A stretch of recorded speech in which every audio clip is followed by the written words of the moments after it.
All right, let's talk about YouTube. So yesterday I got my show cut short because of OBS. A lot of people thought it was YouTube. In fact, I thought it was YouTube. No joke. I was like, oh man, did I just get cut? I got cut off because my stream just suddenly ended. And I was like, did I just get deleted? Did they just delete me from YouTube? I wouldn't be surprised. I don't follow the narrative. I tend to just rant on how I feel personally about things. Now, I'm very careful about when I talk about COVID and vaccines. I'm very careful because I got strikes already from talking about this kind of stuff. All right, so now I'm very aware. I got to say, look, I'm not a medical professional. It's actually kind of annoying. I can't even ask questions. I can't even quote Mark Zuckerberg, who he's stated publicly. I can't even say what he said because me saying what he said got me a strike and I wasn't able to stream for 2 weeks. So I bring you this. YouTube lowers the boom on anti-vaccine content and activists. YouTube is wielding the ban hammer on anti-vaccine content and against prominent anti-vaccine activists.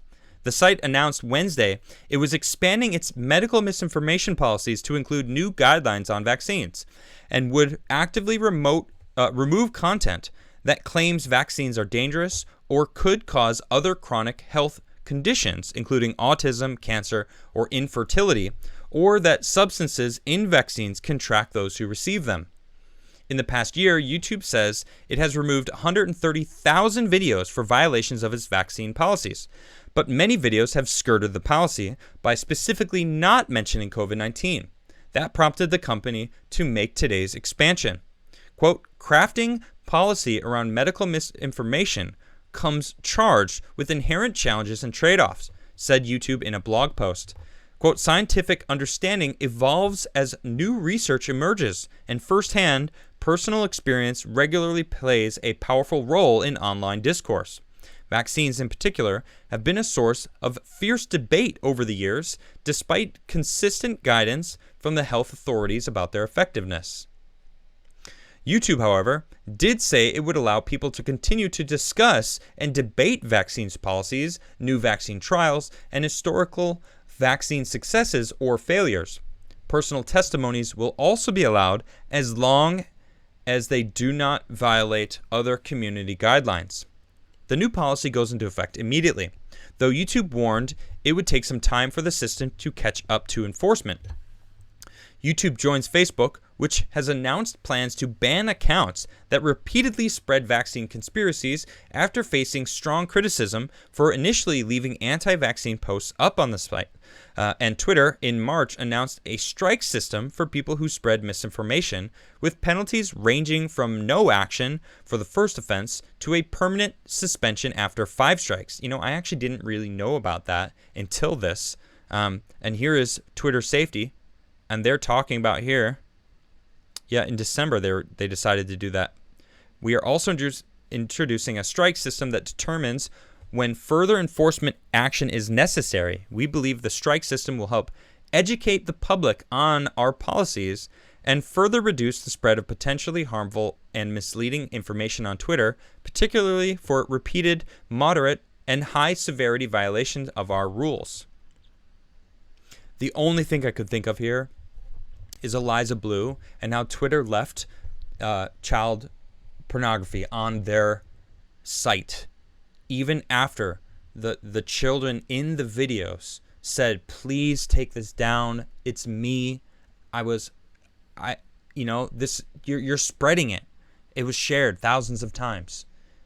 That's the Twitter. That's what's allowed on Twitter, but not misinformation. My goodness. People can have wrong think. Well, they hit Ron Paul. Ron Paul wrote today, very shocked that YouTube has completely removed the channel of my Ron Paul Institute. No warning, no strikes, no evidence. Only explanation was severe or repeated violations of our community guidelines. The channel is rarely used. The appeal was automatically rejected. It says here, hi Ron Paul Institute. We have reviewed your content and found severe or repeated violations of our community guidelines. Because of this, we have removed your channel from YouTube. We know this is probably very upsetting news, but it's our job to make sure that YouTube is a safe place for all. If we think a channel severely violates our policies, we take it down to protect other users on the platform. But if you believe we've made the wrong call, you can appeal this decision. You'll find more information about the policy in question and how to submit an appeal below. So we clearly appealed it and got rejected immediately. See, this is the word in question here, though. Platform. They're no longer a platform. I'm sorry. You're choosing what gets published. You're a publisher. And thus negating the protections you have from Section 230. You can't have it both ways. You either have 230 protection from what happens on your site because you're just a platform, or you're choosing what gets put on your platform and you become thus a publisher. Especially when you have government. Psaki came out and said that they work with Facebook to pick and choose what gets said. Government interference? So it's a government entity. That's not a private platform. People, well, it's a private company. They could choose what they do what they want. Really? Okay, then why did that cake maker get in trouble for refusing to serve someone who didn't follow their ideology? Isn't that their right as a private cake maker? To pick and choose who they make cakes for? Oh no, it's just whenever's convenient for them. I'm sorry to inform everyone, but Savannah Hernandez, she's been on my show many times. She's great.